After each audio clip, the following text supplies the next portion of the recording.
it's Vic, and today I'm sharing with you a 12 by 12 scrapbook processing video for Lottie Loves Paper, and it's in conjunction with the sketch challenge that is going on over on our Facebook group.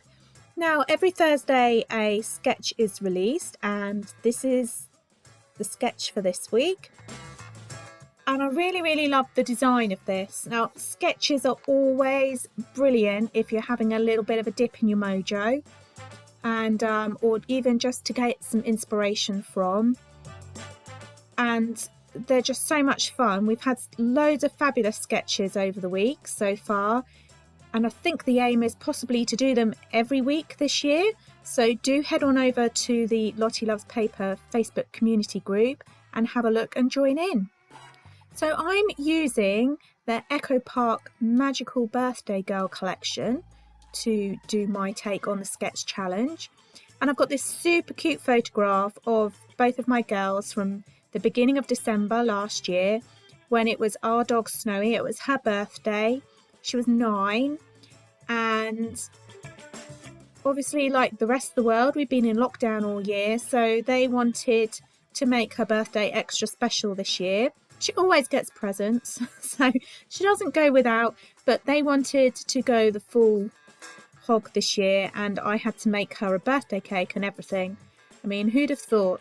I was having a look on social media, and actually, like, cake smash parties for dogs is quite a thing. So yes, so I made a birthday cake and she was very appreciative of it.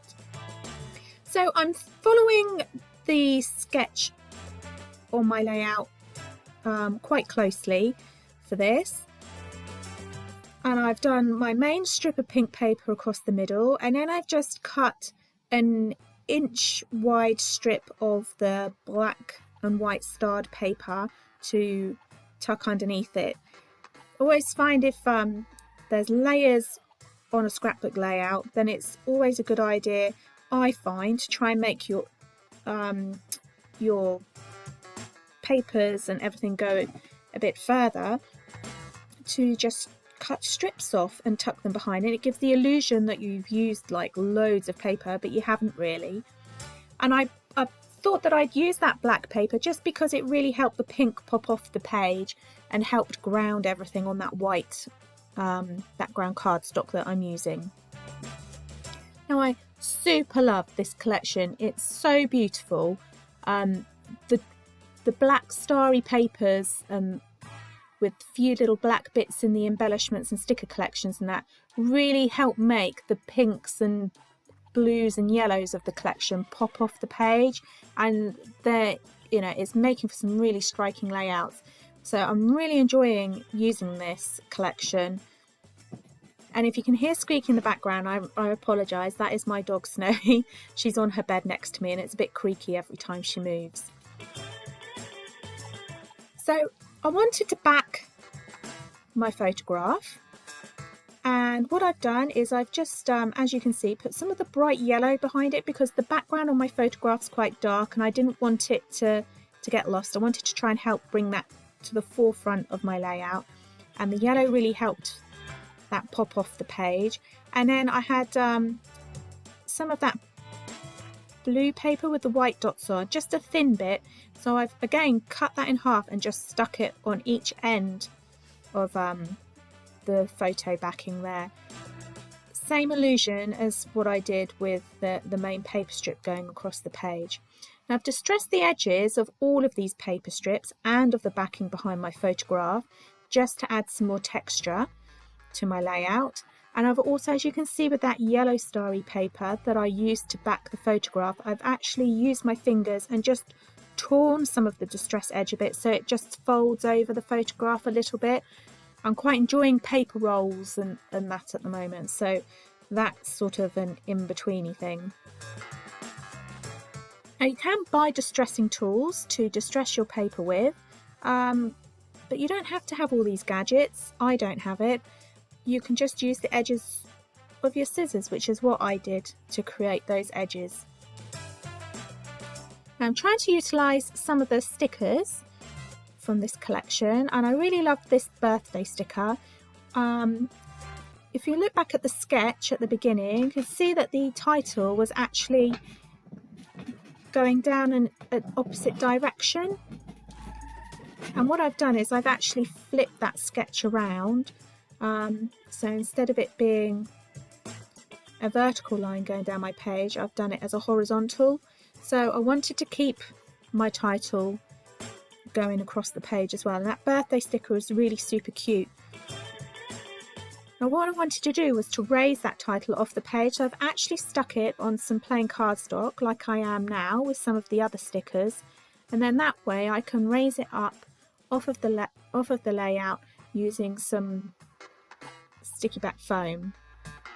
And this helps to create extra depth and layering to your layout.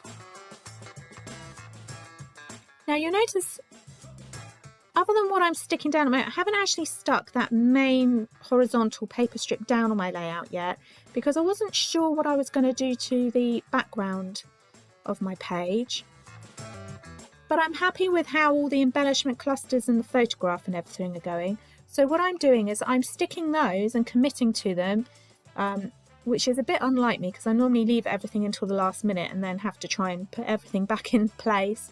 But I'm actually sticking those onto that main horizontal paper strip as I go along.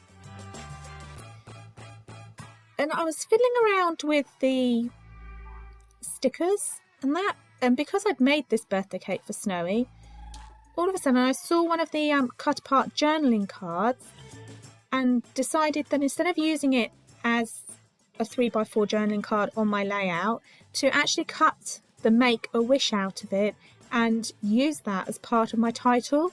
So I fussy cut around the words and put it around that birthday sticker, and I think it works really well. So my title for this layout is Make a Birthday Wish, and I just thought that turned out really nicely.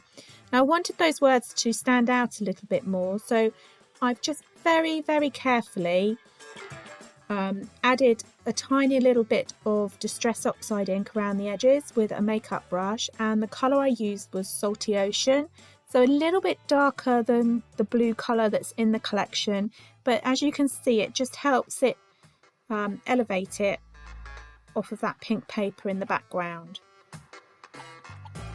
So like I said, I haven't stuck that horizontal strip down as I went along because I wasn't sure what I was going to put behind it. It needed something in my mind to help ground my layout, and what I'm using is the same Distress Oxide ink again, and I'm applying it through a stencil. Now the stencil is from the Teen Spirit collection by Echo Park, and because there were stars on some of the papers that I've used for my layout, I decided that the stars would be perfect, just quite soft and subtle in the background. But as you can see now, it's just helped ground everything. So I was happy with that, and then that meant that I could finally stick down that horizontal strip of paper, and everything's stuck down now. And it's simply just a case of adding a few more embellishments as I go along. I wanted to try and use a few more of the stickers from the sticker sheet. So you can see I've got them stuck all on the back of my hands from where I've put them on and then decided not to use them. And I love that embellishment cluster to the left side of my photograph. I think it turned out really nicely. I was really pleased with it, and the layout itself really didn't need that much more. So I'm adding my journaling to the side of the photograph, and just to help that stand out a bit more on that busy paper, I've just underlined it a couple of times with my fine black tip pen. So back to faffing around with putting these stickers in, and I decided that I didn't want all of that sticker on in the end. I have actually cut up quite a few stickers as I've gone along. You don't have to use them as they are, you know, be adventurous, and that you can always stick them back together on a layout so that you don't really notice if you decide you don't like what you do, but I quite like doing it that way. It's a bit like using the journaling cards and fussy cutting bits out of those. You don't have to use them how they've been intended to be used in a collection. So adding a few of the round star stickers there, and just distressing the edges of my papers a bit more.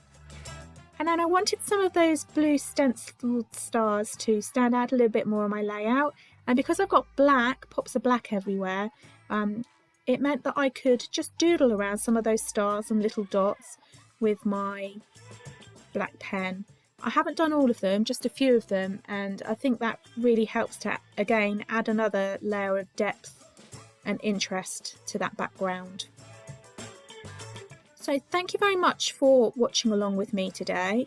I hope you've been inspired and you like my interpretation of the sketch. Please do head on over to the Lottie Loves Paper Facebook page and join in our weekly sketch challenges. Like I said, they're a great way to stash bust and also to keep that creative mojo going. So please give me a thumbs up and follow if you've liked what you've seen today, or leave a comment. I always try and reply to everything. And I'll see you soon. Happy scrapping. Bye.